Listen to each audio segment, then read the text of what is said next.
परिणत हुए हैं। और तत्पश्चात सारथी को कहा तो वायु की तरह कि हमारा रथ अवध में पहुंचा दिया जाए।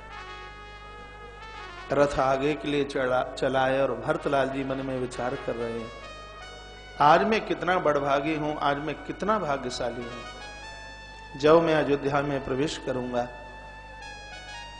तो पिता दशरथ मुझे अवध की सीमा पर ही मिलेंगे, उनको चरण वंदन करूंगा, वो मुझे आशीर्वाद देंगे। प्रभु को मैं वंदन करूंगा, प्रणाम करूंगा, भगवान मुझे गले से लगाएंगे। और मेरी माता कौशल्या तो रोज मुझे चिट्ठी भेजा करती, मुझे कहा करती थी कि पुत्र भरत, तेरे बिना मुझे सूना लगता है, अच्छा नहीं लगता, बेटा तू कब चल करके आएगा। और ऐसी अपनी भोली सी बड़ी मां को मैं प्रणाम करूंगा, माता मुझे अंक में भर लेगी। लखन जिस समय मुझे प्रणाम करेगा, मेरा अनुज शत्रुघ्न, दोनों को छाती से लगा करके हृदय खोल करके मैं आशीर्वाद दूंगा। और माता जानकी को तो देखे कितना दिन हो गया, प्रणाम करूंगा, मां मुझे आशीर्वाद देगी। अवध की संस्कृति देखिए, भरत और लक्ष्मण और शत्रुघ्न ने जानकी को कभी भाभी नहीं, मां शब्द से संबोधित किया है। देवर बेटा होता है और भाभी प्रत्यक्ष रूप से मां होती है। आज भी देवर को पुत्र का रूप और भाभी को मां का रूप दिया जाए तो आप विश्वास रखना, प्रभु राम अयोध्या में नहीं, कृष्ण वृंदावन में नहीं, ये राम और कृष्ण आपके घर में वास करेंगे। इस संस्कृति के साथ जिंदगी जी ली जाए। ईश्वर कभी हमारे घर को छोड़ नहीं सकता, घर में कभी कलह नहीं हो सकता, घर में कभी झगड़ा नहीं हो सकता। श्री भरतलाल जी मन में विचार करते हुए जा रहे हैं। गोस्वामी जी लिखते हैं कि श्री भरत को क्या पता है कि अवध का चौपट हो गया, एक मंथरा ने पूरे अवध को खत्म कर दिया। रथ चलाए है, अयोध्या की सीमा में रथ पहुंचा तो सीमा पर तो कोई दिखाई नहीं दिया। यहां लिखा हुआ है कि जब सरयू के तट पर श्री भरतलाल पहुंचे हैं तो सरयू माता रोती हुई नजर आई है। रथ से नीचे उतर के आ गए भरत, मां सरयू को प्रणाम किया और कहा, मां मैं पहली बार देख रहा हूं कि तेरा तट बिल्कुल सुमसाम है, यहां कोई नहीं है। ये अवध के सब लोग चले कहां गए, तू रो क्यों रही है। यहां ग्रंथ में लिखा है प्रत्यक्ष रूप से माता सरयू की आंख में आंसू थे, मां रो रही थी और ये इशारा कर रही है, भरत अवध का चौपट हो गया, अवध का अन्नदाता चला गया, अवध का भगवान अवध से कूच कर गया। भारत अब तुम अवध में नहीं जा रहे, किसी मरघट की तरफ जा रहे हो, ऐसा माता सरयू ने संकेत किया। जब भरत ने अवध में अयोध्या में प्रवेश किया, लोगों ने भरत को आते हुए देखा। भरत को देखकर सब लोग भरत की तरफ से मुंह मोड़ करके खड़े हो गए। भरत से कोई बात करने को तैयार नहीं, भारत की कोई शकल देखने को तैयार नहीं। और श्री भरत समझ भी नहीं पा रहे कि अवध को हो क्या गया, कोई किसी को बोलने को तैयार नहीं है। तब भरतलाल जी अपने सारथी को कहने लगे कि मेरा रथ माता कैकेयी के महलों की तरफ बढ़ा दिया जाए। किसी ने गोस्वामी तुलसीदास जी को पूछा, तो बाबा इसका मतलब तो यह हुआ कि राम वनवास में भरत का हाथ है, इसलिए भरत माता कैकेयी के महलों की तरफ जा रहे हैं। गोस्वामी जी रो पड़े, का भैया धोखे से भी ऐसा मत बोल देना, भरत तो राम की छाया है, पर व्यक्ति अपनी छाया से कभी अलग कैसे हो सकता है। भरत इसलिए कैकेयी के महलों की तरफ नहीं जा रहे क्योंकि कैकेयी उनकी मां है, इसलिए नहीं। भरत जानते हैं कि प्रभु राम माता कैकेयी को इतने प्रिय हैं कि 24 घंटे में से राम 20 घंटे तो माता कैकेयी के भवन में रहते हैं। जहां राम रहते हैं वहीं पिता दशरथ होते हैं, जहां महाराज दशरथ होते हैं वहीं माता जानकी और वहीं लखन और फिर वहीं बड़ी माता कौशल्या और फिर वहीं छोटी माता सुमित्रा का दर्शन होता है। तो विचार किया यदि मैं मां कैकेयी के महलों की तरफ चलूंगा तो सबका दर्शन मुझे एक साथ हो जाएगा। ऐसा विचार करके श्री भरत बोले सारथी को कि मेरा रथ मां कैकेयी के महलों की तरफ बढ़ा दिया जाए। ज्यों ही रथ चला है मां कैकेयी के महलों की तरफ तो देहली पर मंथरा बैठी हुई थी। मंथरा ने भरत को आते हुए देखा। भरत की तो ऊपर की सांस ऊपर और नीचे की नीचे, तो मंथरा को बीच चौखट के ऊपर बैठे हुए देखा। ये बड़ी अशुभता का प्रतीक है, घर की मुख्य देहली की बीच चौखट पर ना बैठा जाए। चौखट में आप समझ रहे हैं, मंथरा वहीं बैठी हुई थी। ये नरसिंह देव भगवान का स्थान है। मंथरा वहीं बैठी हुई थी और भरतलाल जी का रथ इतने पर पहुंचा सो दौड़ती हुई अंदर पहुंची है और कहा महारानी जू पुत्र भरत का आगमन हुआ है। कैकेयी ने चौमुखा दिया जलाया। कुसंगति का प्रतीक देखिए, घर में पति की मरी हुई लाश रखी है और ये आरती उतारने के लिए चौमुखा दिया जला रही है। जो नारी अपने पति की नहीं हुई वो दुनिया की कैसे हो सकती है? ये ग्रंथकार ने वर्णन किया। माताएं कभी अपने लिए तो अलग से कुछ करती नहीं है, पूजा में से उठती हैं तो कहती हैं कि पति का स्वास्थ्य ठीक रहे, पति का उत्थान हो, उनको शांति मिले, उनको संतोष मिले। ग्रंथकार ने वर्णन किया माताओं को अपने लिए अलग से कुछ करने की आवश्यकता ही नहीं है। वो जो करे अपने बच्चों के लिए, अपने पति के लिए, और वो करती है तो उसको अलग से कुछ करने की आवश्यकता है ही नहीं, उसकी तो मुक्ति अपने आप हो जाती है, ऐसा ग्रंथकार ने लिखा। लेकिन इस कैकेयी को देखिए कि पति की मरी हुई लाश घर में तेल के कढ़ावे में महाराज का पार्थिव शरीर रखा हुआ है और ये चौमुखा दिया जलाकर पुत्र की आरती उतारने के लिए बाहर चल करके आई है। ऊंचे से सिंहासन के ऊपर भरत को बैठा दिया। तत्पश्चात आरती उतारने लगी। आरती मंथरा के हाथ में दे दी। आरती उतार के बगल में बैठ गई और पूछती है बेटा भरत, मेरे पियर में सब लोग कुशल से तो है ना? मेरी माँ ठीक है, मेरे पिता ठीक हैं, कुछ संदेश भेजा है क्या? भरत की आंखें भरी हैं। भरत ने कहा मां, ननिहाल में तो सब ठीक है, लेकिन मेरे अवध को क्या हो गया? पिताजी कहाँ हैं? क्या उन्हें यह नहीं पता था कि आज उनका भरत आने वाला है? मैं तो पूरे रास्ते सोचता हुआ आ रहा था कि पिता के चरणों में माथा रख दूंगा, पिता मुझे आशीर्वाद देंगे। पिताजी कहाँ हैं? क्या भैया राम को नहीं पता था कि आज उनका अनुज आने वाला है? बड़ी माता कौशल्या कहाँ है? वैसे तो बड़ी माँ इतनी चिट्ठियां मेरे पास भेजा करती थी। 3 दिन पहले ही मुझे चिट्ठी मिली, उसमें लिखा हुआ था कि भरत मैं तेरे बिना रह नहीं सकती, पूरी रात मैं सोती नहीं हूं, 1 आध महीने से मैंने रोटी का एक टुकड़ा नहीं खाया। भरत मुझे तेरी इतनी याद आती है, अब तू जल्दी चल करके आ जा। और पूरे रास्ते में सोचता हुआ आया था कि माँ को, बड़ी माँ को प्रणाम करूंगा, माँ मुझे दुलार करेगी। क्या मुझसे कोई गलती हो गई? क्या मेरी बड़ी माँ मुझसे रूठ गई है? स्नेह देखिए, प्रेम देखिए। श्री भरतलाल जी माता कौशल्या के लिए इतना रोए हैं। कहा मेरा अनुज लखन कहाँ है? मेरा चुलबुला सा लखन कहाँ है, जो मेरे लिए सूचना भेजा करता था कि तुम्हें ननिहाल इतना प्यारा लग गया है कि तुम अवध को भी भूल गए? मेरा लखन कहाँ है? मेरी माता जानकी कहाँ है? क्या इन सब लोगों को यह नहीं पता था कि आज उनका भरत आने वाला है? तो कैकेयी ने मन में विचार किया, क्यों नहीं कि मैं इसको वो बात बता दूं जिसको सुनकर के यह प्रसन्न हो जाएगा। तो कैकेयी क्या बोली है, बेटा रोते नहीं है, सब बढ़िया हो गया, और मैंने तो तेरे लिए वो किया है जो कोई भी मां अपनी औलाद के लिए इतना बढ़िया कर ही नहीं सकती। और गोस्वामी जी ने लिखा भी है, मां कैकेयी तूने जो किया है वो तो किसी का साहस हो ही नहीं सकता, कोई यह करके बता दे। बोलती है, क्या बोली है? बोलती है, तात बात मैं सकल संहारी, भई मंथरा सहाय बिचारी।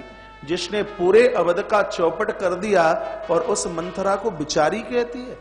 मैंने मंथरा की सहायता से इतना सब कुछ बढ़िया कर लिया, लेकिन कोई ज्यादा बढ़िया करता है तो ये देवी देवता बीच में व्यवधान करते हैं। क्या बोलती है ये कैकेयी?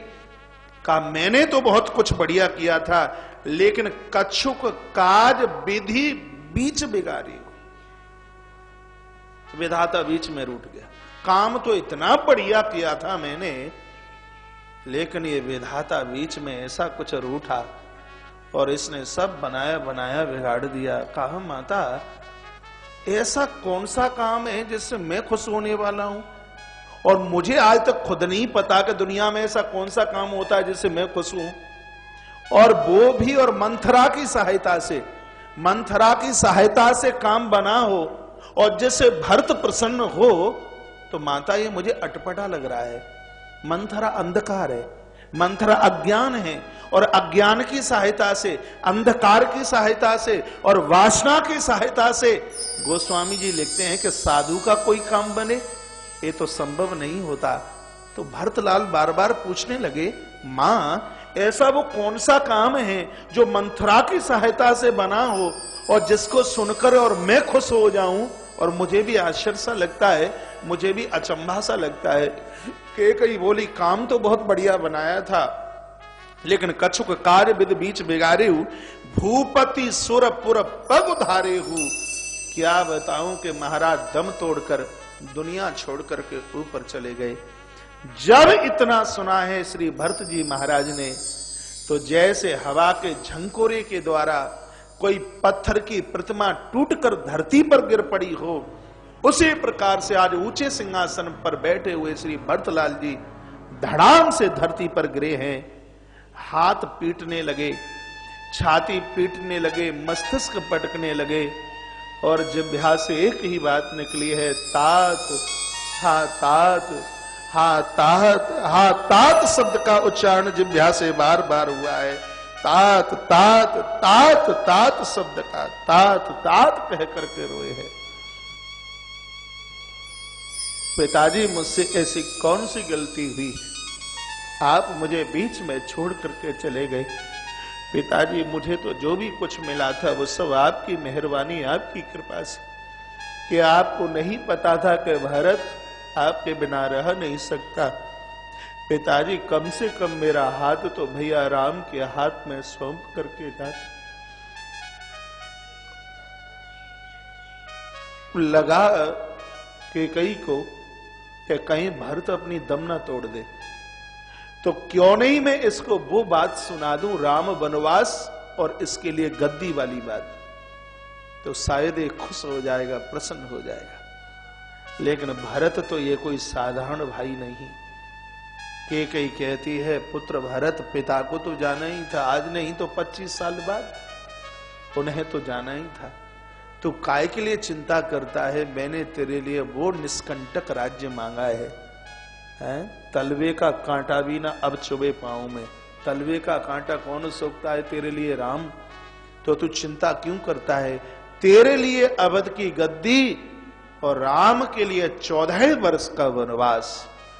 गोस्वामी जी लिखते हैं कि जब भरत ने कैकेयी के मुंह से ये शब्द सुने हैं, तो पिता मरण बिसरेहु भरत, पिता की मृत्यु को तो भरत भूल गए हैं, और जिह्वा से एक ही बात निकली है, जो पे कुर्च रही अतितोई, जन्मत काहि न मारी हो मोही। हे विधाता, हे परमात्मा, मेरा ऐसा कौन सा दुर्भाग्य था, मेरे कौन से पुण्यों की कमी थी, सो तेरी कोख से मेरा जन्म हुआ।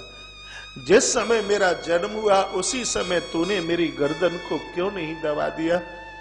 मैं तुझे पूछना चाहता हूं कि जिस समय तूने मेरे प्रभु के लिए वनवास मांगा, उस समय तेरे मस्तिष्क के खंड खंड क्यों नहीं हो गए?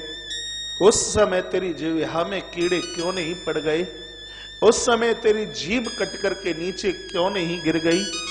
मैं तुझे मार डालता इसी समय, लेकिन मैं करूं तो करूं क्या? हंस वंश दशरथ जनक, राम लखन से भाई, जननी तू जननी भई, विधि सन कछु न बसाए।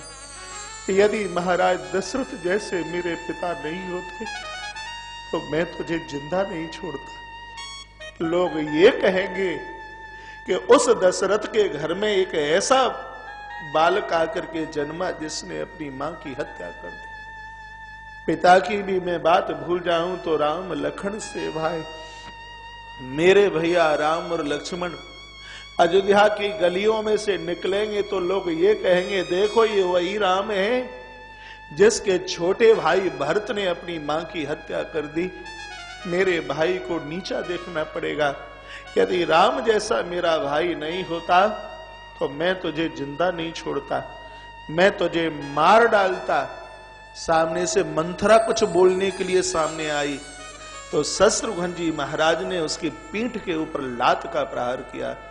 कुंवर टूटे फूटी पहारू, मुंह में से रुद्र का बपन हुआ। भरतलाल रोते रोते चीखते चीखते कहते हैं, शत्रुघ्न भैया इन पापियों को अब मारने से क्या होगा जब हम स्वयं में ही मर गए। हे विधाता, ना जाने मैंने अपने जीवन में ऐसा कौन सा अपराध किया होगा, तब इस केकई का पुत्र बनने का ये मेरा दुर्भाग्य जागा होगा। हे विधाता मुझे माफ कर दीजिए, हे परमात्मा मुझे क्षमा कर दीजिए। शत्रुघ्न यदि शांति चाहनी है तो माता कौशल्या की गोद में जाकर के प्रायश्चित करेंगे, हमारा भला तब हो सकता है।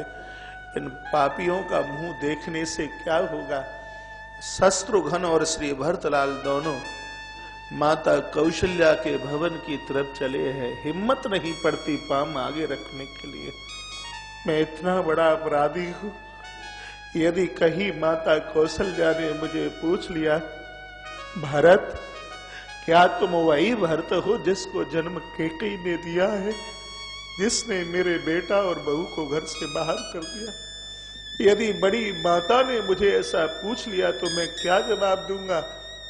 तब अंदर से आवाज आई, नहीं बड़ी मां को भैया राम उतने प्रिय नहीं जितना कि मैं प्रिय हूं। भरत पहुंचे और जाकर के दरवाजा खटखटाया। कहा, मां क्या इस अपराधी भरत के लिए दरवाजा खुल सकता है? क्या इस अभागे भरत के लिए दरवाजा खुल सकता है? क्या इस पापी भरत के लिए माता ये दरवाजा खुल सकता है? सुमित्रा मां ने शब्दों को सुना और माता सुमित्रा दौड़ती दौड़ती कौशल्या मां के पास पहुंची और कहा, मां ऐसा लगता है कि दरवाजे पर भरत और शत्रुघ्न दोनों आए हैं। माता इतनी प्रसन्नता के साथ दौड़ी है, गोस्वामी जी ने लिखा है कि मां को यह लगा कि भरत नहीं, आज राम वन से वापस चल के आ गया हूं। मां ने जाकर के दरवाजा खोला है, भरत मां के चरणों में गिरे हैं। माता भरत को उठाना चाहती है, भरत कहते हैं, मां पापी को उठाना मत।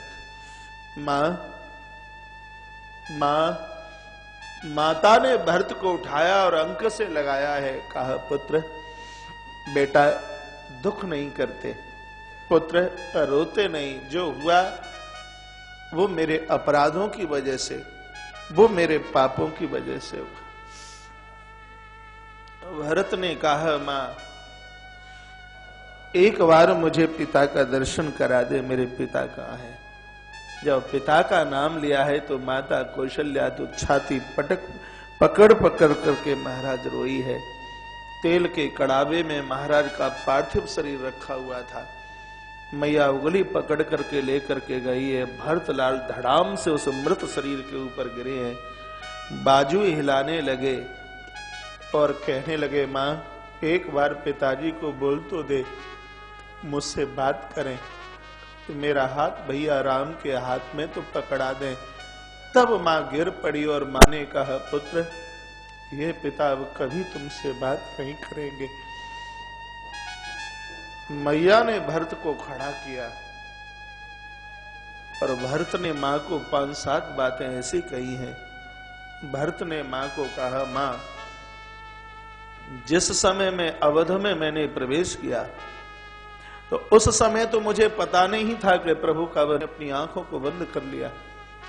मुझको देख करके अयोध्या लोग के लोग मुंह मोड़ करके खड़े हो गए। मुझे अब ऐसा लग रहा है कि शायद इन लोगों की समझ में यह बात आई है कि राम वनवास में मेरा हाथ है। शायद मैं माता कैकेयी को यह बोल के गया हूं कि मुझे अयोध्या का राज्य चाहिए, जिसके लिए तू प्रभु को वन दे देना। तो माता, मैंने अपने जीवन में तुझसे बढ़कर मां मैंने किसी को समझा नहीं।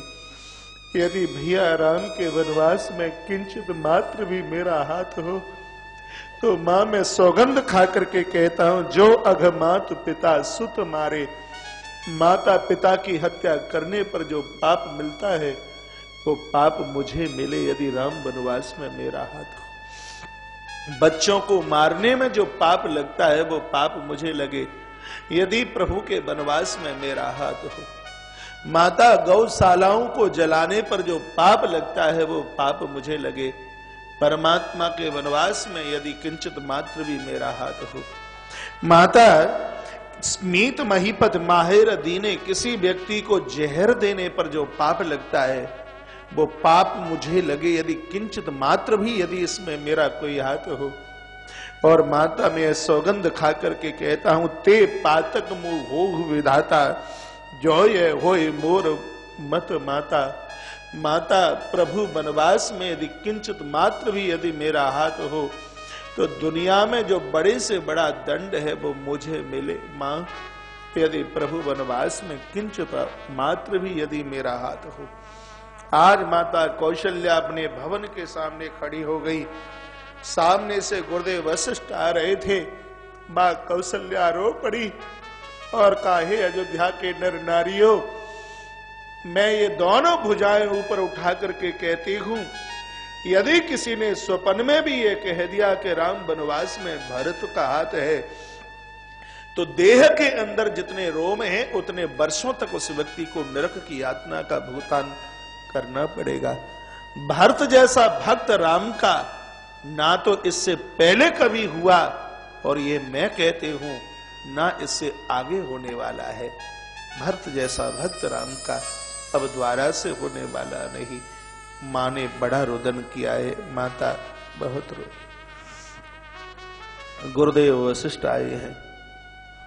गुरुदेव वशिष्ठ के चरणों में श्री भरत ने वंदन किया, प्रणाम किया और कहा, पुत्र रोते नहीं, तुम रोगे पिता को कष्ट होगा। बेटा स्नान कीजिए। भरत और शत्रुघ्न को स्नान कराया। सरयू के पावन तट पर चिता बनाई है। अगर और तगर की चंदन की चिता बनाई गई। महाराज के पार्थिव शरीर को उसके ऊपर लिटाया गया है। उसके तत्पश्चात वामदेव आदि कई महात्मा उस स्थान पर चल करके आए हैं और गुरुदेव वशिष्ठ ने कहा, पुत्र पिता के पार्थिव शरीर का अंतिम संस्कार कीजिए। जब इतना कहा तो तात हृदय धीरज धर करहु सो अवसर आज, अपने हृदय में धैर्य धारण करो। श्री भरतलाल कहते हैं, गुरुदेव मुझे क्षमा कीजिए, ये मेरे बस का काम नहीं है। जिस कार्य के ऊपर अधिकार मेरे भैया का था उसको मैं नहीं कर सकता। गुरुदेव वशिष्ठ ने समझाया तो उठे भरत गुरु वचन सुनी कर्ण कयु सब। तब श्री भरतलाल जी खड़े हुए, बाएं हाथ में अग्नि को संभाला है और ज्यों ही पिता के पार्थिव शरीर में अग्नि का दहन किया है, अंतिम संस्कार किया है, तो धुधु करते हुए चिता जलने लगी है। उस संगति का प्रभाव देखिए, अवध अनाथ हो गया। माता कैकेयी की आंख में से अभी भी एक बूंद आंसू की नहीं गिरी। बुरे व्यक्ति का कुप्रभाव देखिए आप। ऐसे लोगों का कभी साथ मत करना जो आपके घर को उजाड़ने के लिए तैयार हो गए हो। कभी संग मत करना उनका।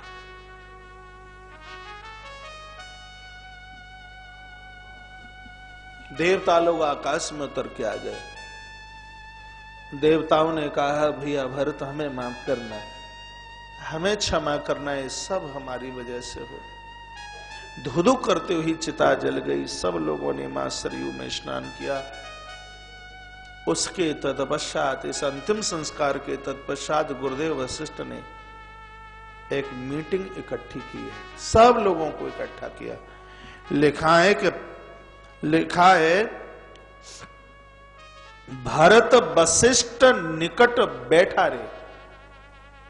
गुरुदेव वशिष्ठ ने भरत को अपने पास में बिठाया और प्रथम कथा सब मुनिवर वर्णी केकई कुटिल कीन जस करनी। केकई ने जो कुटिलता की है वो सब का विस्तार से वर्णन किया। तो भरत की आंखें नीची हो गई, कुछ बोल नहीं पा रहे हैं।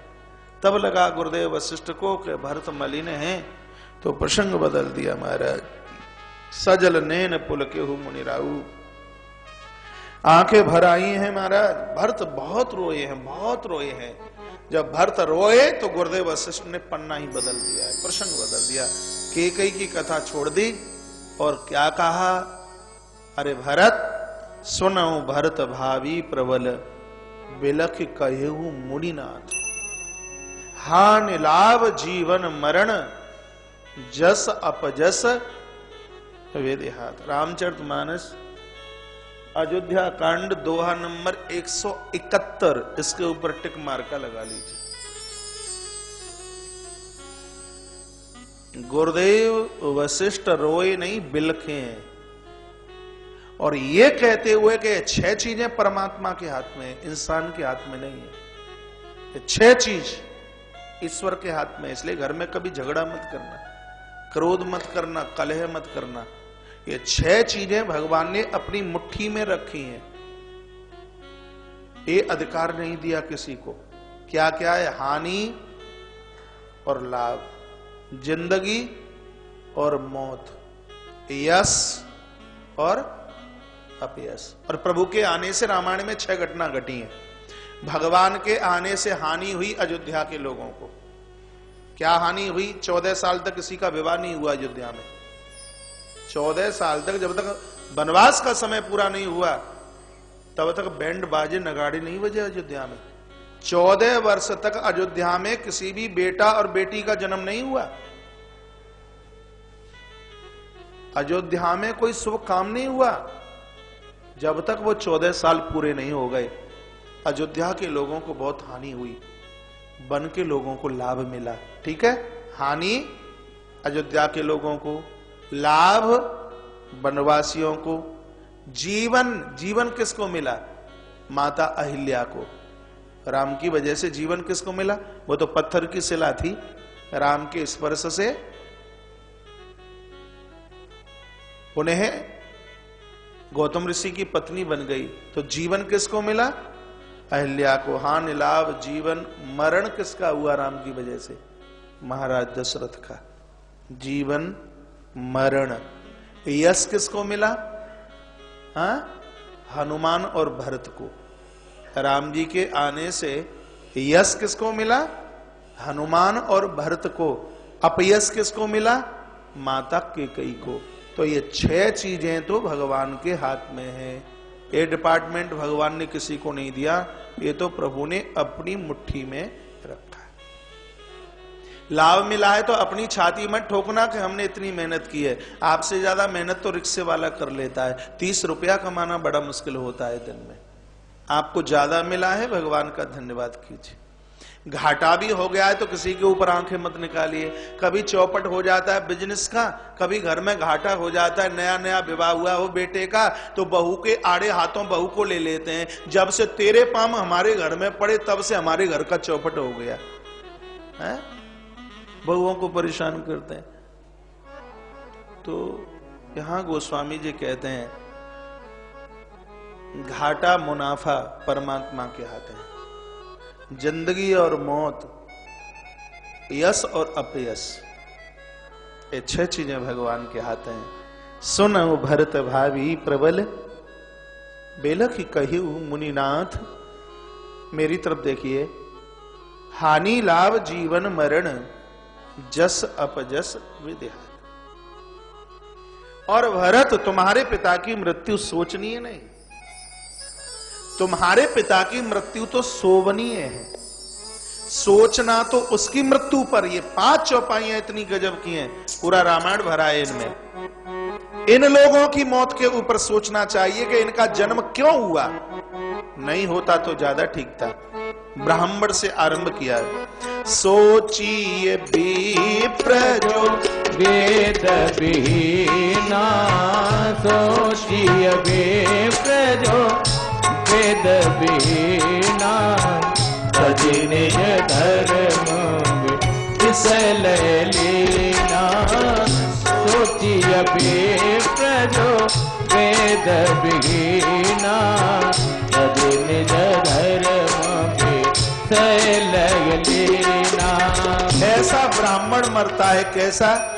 ब्राह्मण के घर में जन्म लेता हुआ कभी वेद अध्ययन नहीं करता, ब्राह्मण के घर में जन्म लेकर के कभी वेदों का स्वाध्याय नहीं करता, कभी गायत्री माता का जप नहीं करता, कभी यज्ञ हवन नहीं करता और तीनों कालों में संध्या नहीं करता। ऐसे ब्राह्मण के लिए सोचना चाहिए कि धरती पर इसका जन्म क्यों हुआ। उसका जन्म धरती पर नहीं होना चाहिए।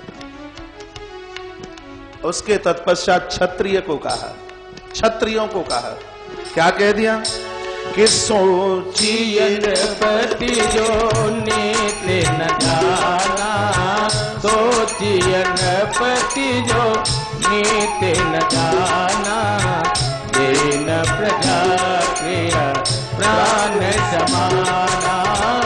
सोचिए पति जो नीति न जाना, दीन प्रजा प्रिय प्राण समाना। ऐसा क्षत्रिय